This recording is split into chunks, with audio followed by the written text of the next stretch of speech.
Monsieur le Président, Mesdames et Messieurs les membres du comité stratégique, Mesdames et Messieurs les ministres, j'ai souhaité avoir cette rencontre avec vous dans le cadre d'une série de rencontres que j'ai actuellement avec les partis et associations qui soutiennent la transition. Demain, je crois qu'il y a des rencontres avec d'autres composantes du M5, comme AR Mali, la coordination des associations et mouvements et d'autres. Il y a aussi beaucoup de partis et associations qui demandent à rencontrer le Premier ministre. Je viens de faire une séance de travail avec les partis et associations, les partis politiques dits non alignés, qui m'ont dit clairement qu'au début de la rectification de la transition, ils n'étaient pas sur la même longueur d'onde que le gouvernement. Mais à l'approche des assises, ils ont considéré que les assises nationales sont d'importance capitale, surtout après l'appel du président de la transition. Donc eux, ils ont décidé de prendre leur distance avec ce qu'on appelle le cadre des partis politiques pour une transition réussie. Et qu'aujourd'hui, ils sont pleinement engagés dans le soutien aux actions de la transition. Et donc il y a une série de rencontres pour répondre aux demandes d'audience de différents partis et associations. Mais pour cette rencontre que j'ai souhaité, une sorte de réunion extraordinaire, c'est un peu pour vous donner, avec un peu plus d'explication, la version du gouvernement par rapport à ce qui est arrivé avec les 49 militaires ivoiriens qui ont été interpellés à l'aéroport le dimanche 10 juillet 2022. Je l'ai fait parce que le niveau de responsabilité où vous êtes fait que vous devez être informé de première source. Parce qu'il n'est pas normal que les militants vous demandent et que vous soyez au même niveau d'information que ceux qui écoutent juste les communiqués ou voient les commentaires dans les journaux. Donc certains ne sont pas objectifs. J'ai vu des journaux qui le lundi accusaient notre gouvernement d'être dans la surenchère, de chercher à faire de la provocation, bon, sans connaître les tenants et les aboutissants. Nous avons dit dans un communiqué du gouvernement, on a retracé globalement ce qui s'est passé. Nous n'avons pas accusé le gouvernement ivoirien. Vous avez vu qu'on a même essayé de les mettre hors de cette affaire-là. Bon, après, le gouvernement ivoirien a donné son appréciation de la situation. Et le président de la transition a eu un entretien avec le secrétaire général de l'ONU. Et vous avez vu le compte-rendu, il a fait un tweet où il a dit qu'il faut qu'on respecte notre souveraineté. Ça, c'est son discours dès le départ. Le dimanche encore, quand vous étiez chez moi pour présenter les vœux, on était au courant de cette affaire. Quand les ministres ont été présentés les vœux au président aussi, il était informé. On n'a pas voulu gâter, pour ainsi dire, la fête des uns et des autres, mais c'était déjà parti sur les réseaux. Pendant que j'ai donné mon interview avec vous, d'autres déjà commentaient. En fait, ce qui s'est passé, c'est que le 10 juillet, le dimanche, 2 avions ont atterri successivement. Le premier, il y avait des armes dedans. Le deuxième, il y avait des militaires, des gens en tenue militaire. Quand ils sont descendus, il leur a été demandé, et donc on a pris leur passeport et venu les donner aux policiers. Comme ils sont en tenue militaire, munissement, normalement ils mettent les cachets, ils passent. Cette fois-ci, les gens ont regardé les passeports. Ils ont dit, mais où est l'ordre de mission? Il n'y en avait pas. Il n'y avait pas d'ordre de mission. Et dans les passeports, vous avez vu les titres qu'on a trouvés. C'était des étudiants, des chauffeurs, des maçons, des mécaniciens, des vendeuses, des électriciens, des vigiles, des peintres, etc. Donc à partir de ce moment, les services compétents de l'État sont rentrés en action pour chercher à s'informer. Le ministre de la Défense qui n'étaient pas informés, parce que normalement, quand des militaires vont en mission, leur ordre de mission est signé par le ministre de la Défense, pas quelqu'un d'autre. Donc notre ministre de la Défense a demandé à son homologue ivoirien, qui n'était pas au courant. Le chef d'état-major général des armées a demandé à son homologue ivoirien, il disait qu'il n'était pas au courant, qu'il va s'informer, lui revenir. Le directeur du renseignement aussi a dit qu'il n'était pas au courant. À ce moment, on a fait remonter la question, est-ce que le président est au courant? Le président dit que lui aussi n'a pas été informé. Parce qu'on peut supposer qu'il y a des informations qu'il a, pour diverses raisons, il n'est pas obligé de donner à tout le monde, même au Premier ministre. Parce que chacun a le niveau d'information qu'il estime utile de donner ou non. Et donc, à ce moment, il y a une procédure qui a été déclenchée de vérification. Entre-temps, quand l'affaire a pris une certaine tournure, le président ivoirien l'a appelé. Et quand il a expliqué au président ivoirien tout ce que je viens de vous dire, bon, il en a pris acte et puis ça s'est arrêté. Le lendemain, c'est le président sénégalais qui l'appelle. Il a donné les mêmes explications en disant que nous sommes dans une situation où on est obligé d'être vigilant. Alors, les gens oublient que le président de la transition, il est patron des forces spéciales. Il était patron des forces spéciales au Mali. Il a fait des formations universitaires, académiques, il était sur le terrain. Vous savez, dans les forces armées, il y a trois types. Il y a les forces conventionnelles, il y a les forces spéciales, et puis il y a les forces clandestines. Les forces clandestines, c'est elles qui circulent sous des identités où elles vont dans des opérations spéciales. Et même lorsque on les prend, les États peuvent ne pas les reconnaître. Et l'identité n'est pas connue. Et donc, quand vous voyez des gens en tenue militaire qui ont dans les identités ce que je viens de vous dire, étudiants, chauffeurs, mécaniciens, maçons, vendeuses, électriciens, vigiles, peintres, forcément ça intrigue. Et surtout que dans le premier avion, il y avait des armes. Et donc la décision a été prise de tout prendre et puis faire les vérifications nécessaires. Et la compagnie qui transportait tout ça, c'est une compagnie civile de la société SAS, une société allemande.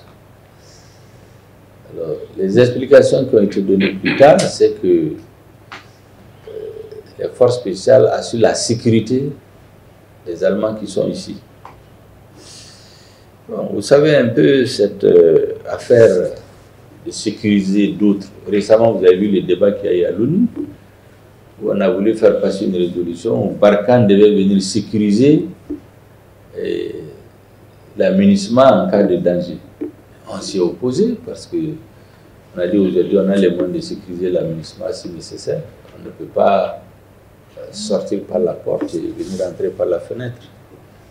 Et donc on s'y est opposé et ça a été comme ça.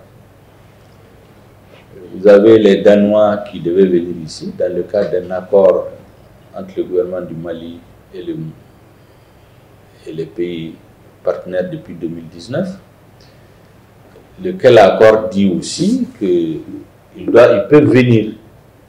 Mais le même accord dit que quand ils doivent venir, les règles d'engagement de leurs forces doivent être convenues avec l'État malien. Ils sont venus, il y avait des demandes du Danemark, du Portugal, de la Hongrie, d'un autre pays. On ne sait pas pourquoi les Danois sont venus sans attendre d'avoir le visa. Ils n'ont pas donné de visa. Et ils sont venus. Parce que je crois que c'est les Français qui leur ont dit de venir. Et quand on leur a dit de partir, il y a eu le même type de polémique. Ils ont dit non, c'est le gouvernement malien qui n'a pas raison. Et nous sommes revenus à la chaire pour leur dire de partir. Bon, je crois qu'au niveau de leur parlement là-bas, ils leur ont dit de rentrer. Ils sont rentrés. En tout cas, c'est à peu près la même situation. Ça se ressemble, quoi. Parce que, d'après les Ivoiriens, cette pratique est là depuis 2019. Sauf que les choses ont changé, les conditions de partenariat ont changé. À la tête du pays, on n'a pas les mêmes personnes. On ne peut pas venir faire ce qu'on veut. Si Takuba n'était pas parti, qu'est-ce qui allait arriver? Les pays allaient arriver un à un. On allait se retrouver pratiquement avec une alliance militaire sur notre territoire de façon un peu détournée. Et donc, on ne peut pas, normalement, dans ce genre d'opération, dans un pays où on envoie des militaires, la liste des militaires, la liste des armements qui doivent venir, doivent être connus suffisamment à l'avance par l'État où ils viennent. On ne peut pas imaginer un État où les gens viennent avec des armes, y compris des armes de gros calibre, et les militaires, sans que l'État malien ne soit informé. Et tous les interlocuteurs auxquels on a posé la question disent qu'ils ne sont pas d'accord, qu'ils ne sont pas au courant. À leur descente, normalement, ces genres de forces, non seulement la liste des armes sont envoyées avant, connue, la liste de ceux qui doivent venir est connue, à leur descente d'avion, ils sont comptés, parce que s'il y a un qui manque, on oublie de se poser la question. Si on a dit qu'il y a 20 qui quittent le pays d'origine, et à la fin vous avez 20, vous avez 19, vous allez vous poser la question où est parti le 1 là. C'est les questions de sécurité, on ne blague pas avec. N'est-ce pas? Et la société allemande SAS, son contrat a pris fin depuis 2020. C'est-à-dire qu'on est dans un pays où chacun fait ce qu'il veut, quoi. Il n'y a pas de rigueur dans la gestion de l'État. Or, maintenant, on a décidé de plus en plus d'occuper tous les espaces laissés en jachère comme ça, parce qu'on est un pays sous tutelle. Et c'est elle qui, son contrat n'a pas été renouvelé, n'a pas demandé de renouveler. Donc les gens font ce qu'ils veulent au Mali. C'est exactement comme les Danois, ils sont venus comme ça. Comme on dit, François Coladéon, quoi. Le Bapa Kananou et puis les déposer au Mali. Bon, le bambou, ça Bapa, ça c'est en soirée. Oui, bambou Kananou et puis les déposer. Alors, deuxièmement, vous savez, les forces spéciales, vous avez vu dans la déclaration du gouvernement ivoirien, ils ont dit que les forces spéciales là sont venues remplacer un contingent qui était parti la veille. Mais la réalité, c'est que les forces spéciales, quand ils viennent dans un pays, ils ont des missions précises. Donc, ceux qu'ils doivent remplacer là, en général, ils les retrouvent sur le terrain pour qu'ils passent des consignes. Sauf s'il y a des choses qu'ils ne veulent même pas. Peut-être ceux qui sont partis faisaient des choses, ils ne veulent pas que ceux qui arrivent viennent. Parce que souvent, vous êtes dans ces missions, vous ne savez pas pourquoi vous venez. C'est à destination qu'on vous dit pourquoi vous partez. Donc, le fait même que ceux qui étaient là avant, qui devaient passer les consuls, leur expliquer ce qu'ils faisaient, les former un peu en quelques jours avant de partir, ils soient partis avant. Les nouveaux viennent. On dit que c'est des forces spéciales. Tout ça, ça a intrigué. Tout ça, c'est des questions auxquelles il fallait qu'on trouve des réponses.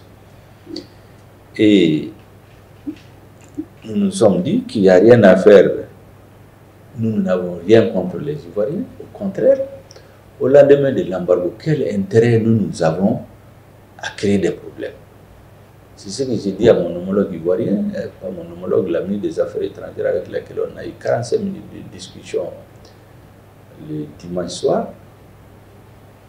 Le lundi, disons, et le mercredi, près d'une heure de discussion. Je me dis, mais quel intérêt nous avons aujourd'hui, au moment où l'embargo vient d'être levé, on a des tonnes et des tonnes des milliers de tonnes de coton au port, on a des camions chez eux.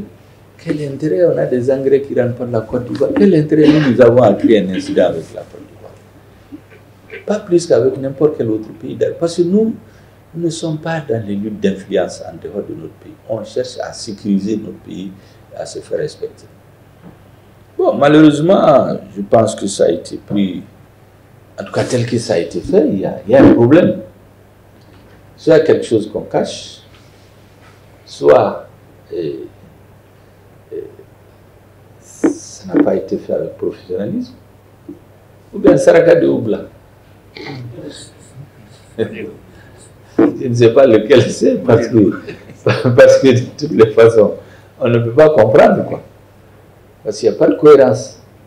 Notre gouvernement n'est pas informé, il n'a pas la liste. des armes, ni des militaires. On demande, aucune autorité n'est informée de l'autre côté. Bon, ce n'est que avec un peu de retard qu'on a vu ce qui s'est passé. Tout cela montre quoi? Ça montre vraiment la vulnérabilité de notre pays. Parce que imaginez un peu, depuis quelque temps, on a interdit les manifestations publiques. Certains opposants ont pensé que c'est pour les empêcher de manifester. Non. Parce que maintenant, les terroristes, ils sont en débandade. Ils n'ont plus de sanctuaires où ils s'organisent, donc c'est par petits groupes, avec une certaine coordination et de complicité, bien sûr. Ils attaquent des villages, ils attaquent des gens, mais ce n'est plus la grande organisation d'avant, ils se dispersent partout. Bon, dans ces conditions-là, on a dit qu'il faut faire attention. Il y a même des ambassades, il y a quelque temps, qui ont dit qu'il faut faire attention. Il y a des actions qui peuvent aussi venir à Bamako. Vous avez vu, je ne vais pas les citer, vous les connaissez. Donc quand on a dit qu'on ne veut pas de manifestations, ce n'est pas par hasard, parce qu'on a des informations. Parce que c'est un cas d'école, je vous dis. Qu'est-ce qui peut arriver, par exemple? Au moment où on voit dans les résolutions au niveau des Nations Unies, on continue à dire les questions des droits de l'homme, il faut que le Mali fasse ci, fasse ça. Imaginez un peu que, pour une raison ou une autre, les gens s'organisent contre le gouvernement de transition. On dit qu'il n'y a pas de manifestation. Les gens forcent, ils font des manifestations. Bon, un vigile qui rentre comme ça, sur nos territoires, un étudiant, un cuisinier, un plombier, c'est ça ses papiers. Mais il rentre en ville, il enlève sa tenue. Ce vigile et ce plombier, il peut porter des habits traditionnels maliens pour se retrouver dans des manifestations. Et mais s'il y a des problèmes, c'est un cas, une hypothèse, mais il peut tirer sur les gens. Qu'est-ce qu'on va dire après? On va dire que c'est les forces de l'ordre maliennes qui sont en train de tuer la population. Donc il y a un gouvernement illégitime qui est en train de tuer sa population. La communauté internationale ne peut pas rester sourde à ça. Il faut qu'elle agisse. Mais à Libye, c'était comme ça. Il y a eu un soulèvement à Benghazi. On a su après comment ça a été organisé. Et ça a servi de prétexte pour dire qu'il faut faire un no-fly zone. De no-fly zone, on est allé s'attaquer au chef de l'État. C'est un cas, c'est une hypothèse qu'on ne peut pas expliquer. N'est-ce pas? Et puis c'est des schémas qui sont connus. Les mouvements insurrectionnels, je ne vais pas citer de partout où ça s'est passé. On sait un peu les choses qu'il y a eu en dessous. Ce n'est pas pour rien que, à un moment, on a dit clairement que toutes les demandes de visa, des touristes, des journalistes, des ceci, cela, là, il faut les faire comme les pays développés le font. Quand vous faites une demande dans une ambassade ici, ils l'envoient d'abord vérifier dans leur pays d'origine, après ils donnent le OK, c'est à ce moment qu'on vous le donne.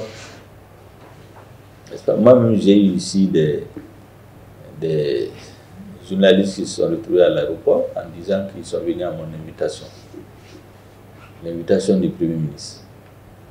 Le ministre de la Sécurité les a laissés aller à l'hôtel, on a gardé l'œil sur eux. Et quand j'ai fait les vérifications, je n'avais invité personne. J'ai dit, je n'ai invité personne. Il y a des gens qui ont demandé à donner une interview dans le cadre d'un séjour qu'ils feraient au Mali. De là à dire qu'ils sont venus sur mon invitation, il y a deux choses différentes. J'ai demandé de les expliquer. C'est aussi simple que ça. C'est quelques exemples que je vous donne pour dire qu'il faut qu'on soit extrêmement vigilant. Ça montre la vulnérabilité. Imaginez un peu que ceux qui sont à l'aéroport n'aient pas été vigilants, ce qui est fréquent chez nous. Quelqu'un vient en tenue militaire avec ce choses. Bon, quelqu'un prend tous les passeports, il vient les donner, on met les cachets et puis on dit de passer. Si il allait arriver.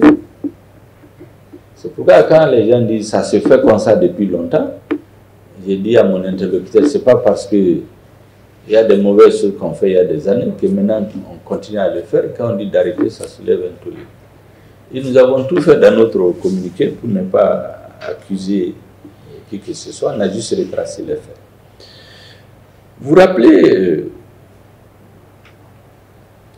quand il y a eu l'embargo, vous vous rappelez, on a dit que l'armée a tué des Mauritaniens à la frontière. À la même période, on a tué 2 Guinéens en Arena. Les Guinéens n'ont pas fait beaucoup de bruit là-dessus. Mais c'est à la même période, parce que c'est les deux pays qui ont dit qu'ils ne feront pas leurs frontières. Mais en Mauritanie, vous avez vu tout le battage que RFI a fait avec des ministres, ça a failli nous amener au bord de la rupture. Heureusement que les deux présidents se sont parlé, ça a passé à la télévision ici. RFI en a parlé, on a envoyé une forte délégation composée des ministres de l'administration, du ministre des Affaires étrangères, du chef d'état-major général des armées et du directeur des services spéciaux, qui ont été montrés à nos frères mauritaniens qu'on n'avait aucun intérêt en ce moment précis à créer un incident avec eux. Comment ils nous ont ouvert leurs frontières? On n'avait aucun intérêt. C'est en ce moment qu'une certaine radio disait que oui, qu'ils ont appelé, il y a eu une des victimes dans un village, que l'armée est venue, l'armée aurait tué les gens et qu'ils ont fait une fosse commune, le reste des villageois ont fui, mais qu'ils sont revenus déterrer les corps et ils ont vu là-dedans des Mauritaniens. Vous imaginez des villageois qui auraient été terrorisés par l'armée, où il y a eu des morts qu'on a mis dans une fosse commune, qui fuient dans la forêt et qui reviennent pour déterrer les corps, pour trouver deux blancs là-dedans et dire que c'est des Mauritaniens. Il y a une radio qui s'est mise à dire tout ça pendant des jours.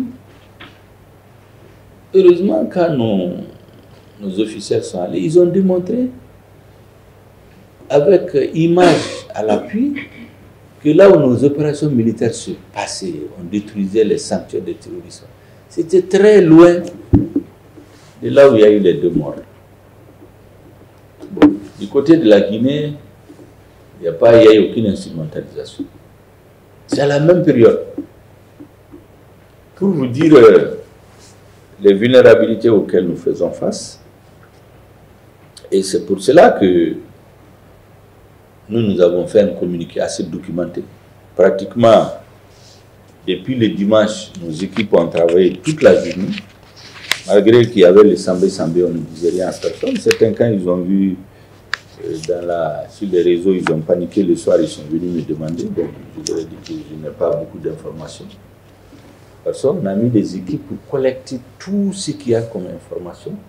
Et on a fait un communiqué bien présenté par le porte-parole du gouvernement le soir du 11. Donc on a pris 24 heures vraiment pour faire des choses qui étaient irréfutables. On ne l'a pas fait dans la précipitation. Et nous avons dit que nous ne cherchons à provoquer personne. Mais notre sécurité n'est pas monnayable. Ce n'est pas possible. La sécurité du Mali, la dignité des Maliens, la souveraineté du Mali, nous ne le monnayons contre rien. Et nous voulons juste que nos partenaires nous comprennent. Quand on va finir de faire toutes les vérifications d'usage, on voulait nous mettre la pression, Ayoubla. Bon, le président l'a dit à qui de droit, il l'a dit au secrétaire général de l'ONU. On ne s'acharne contre personne, mais on va faire les vérifications nécessaires. Et puis le président tirera les conséquences. C'est lui la seule autorité habilitée à dire qu'est-ce qu'on fait. Je sais qu'il n'est pas dans une logique de confrontation. Comme je dis, on n'y a aucun intérêt. Vous savez, comme le dirait l'autre en politique, la meilleure démarche pour sécuriser un pays, elle est d'abord diplomatique. Il faut faire la paix avec ses voisins. Ça, c'est les b.a.-ba de la diplomatie. Et tout le monde sait que même quand les guerres commencent, elles finissent sur une table de négociation. Donc nous n'avons aucun intérêt à avoir des problèmes avec quelques voisins que ce soit. Mais nous sommes obligés d'être extrêmement vigilants sur notre sécurité pour que, de façon volontaire ou non, de façon officielle ou non, bon, on ne soit surpris ou que par procuration, on porte atteinte à notre sécurité. Et je pense que nous allons tirer les conséquences. Nous allons réorganiser toute la stratégie d'engagement des forces internationales sur notre territoire. Ça peut gêner des gens, mais on tire les leçons parce que chaque fois que quelque chose arrive, on ne tire pas la page comme ça, on tire les leçons en termes d'organisation, de réorganisation de nos services de renseignement, des pratiques, de nos relations avec nos partenaires.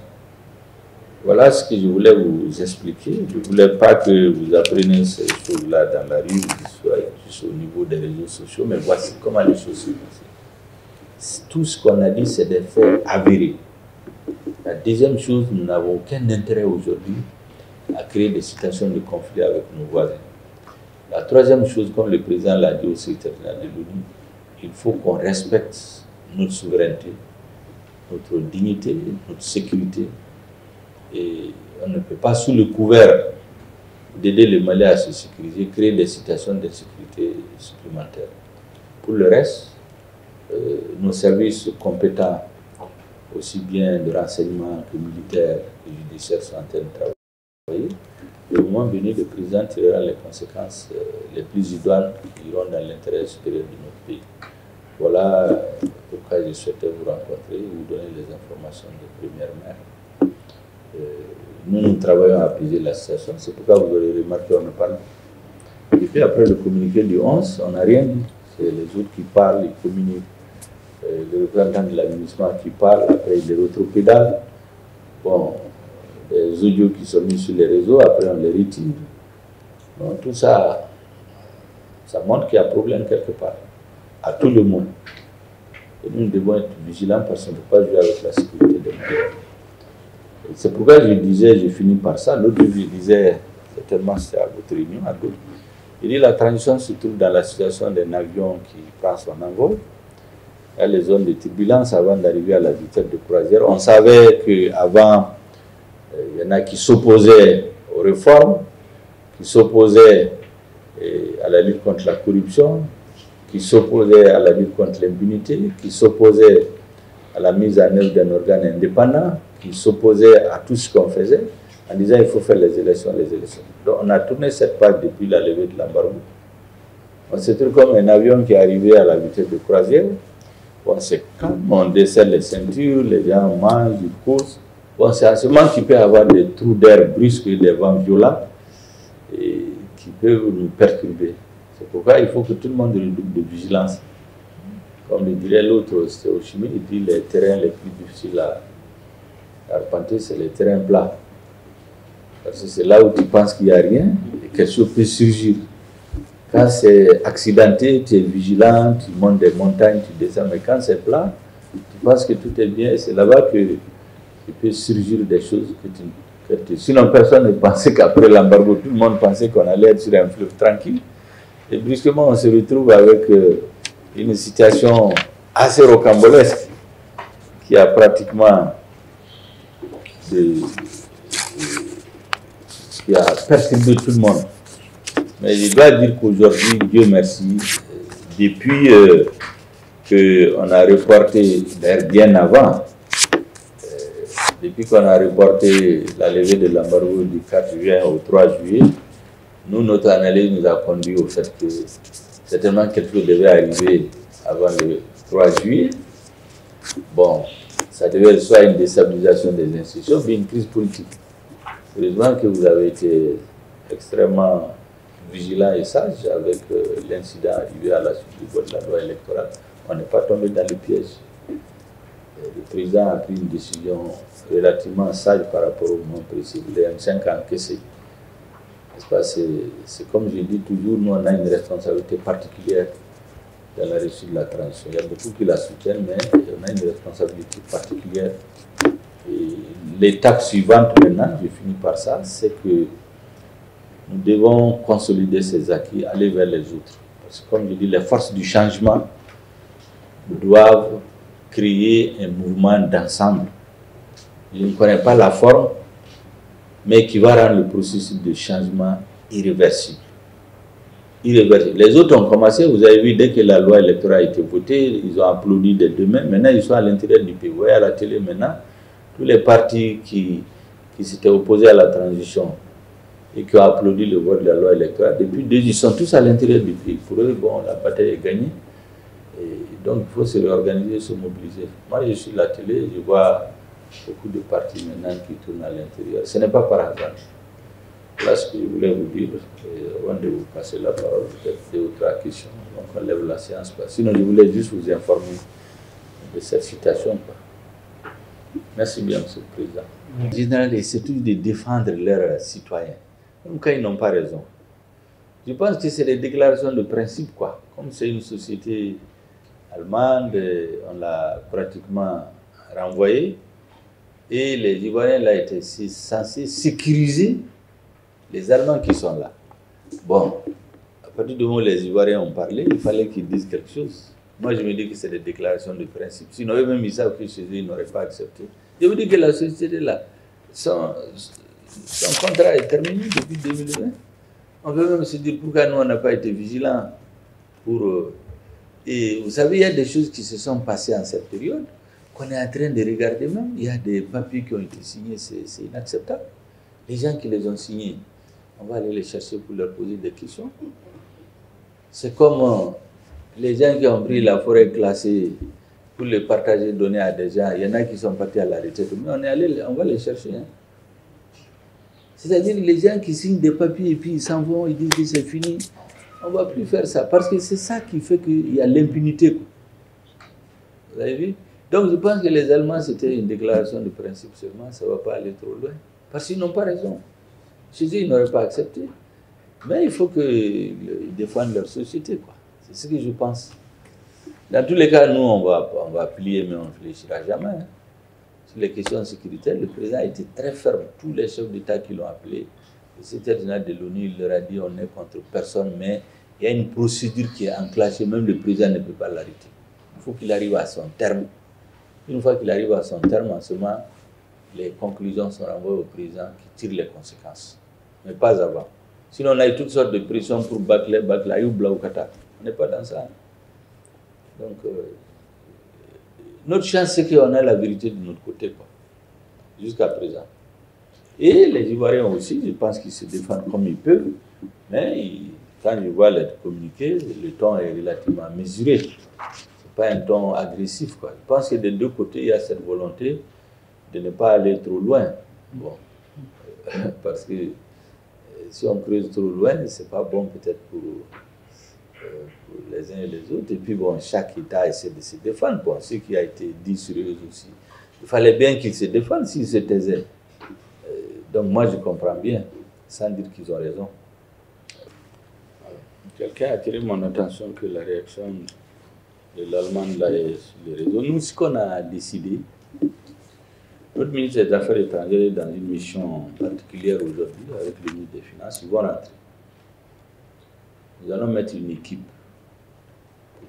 pour voir tous les contours qui encadrent la présence des forces internationales sur notre territoire. Tous les aspects vont être minutieusement étudiés et nous allons revenir vers nos partenaires avec des propositions d'encadrement strict de la présence des mouvements, des actions des forces internationales sur notre territoire. Si tant il est vrai qu'elles sont là pour nous aider. Parce qu'avant, il y avait beaucoup de laissés-aller. Il y a des accords qui sont signés en dehors de l'État malien. Par exemple, quand récemment les Français partis par la porte à leur demande, c'est ceux qui ont dit qu'ils partent. C'est important de rappeler ça. Tous ceux qui ont dit qu'ils partent. Nous, on leur a dit de partir.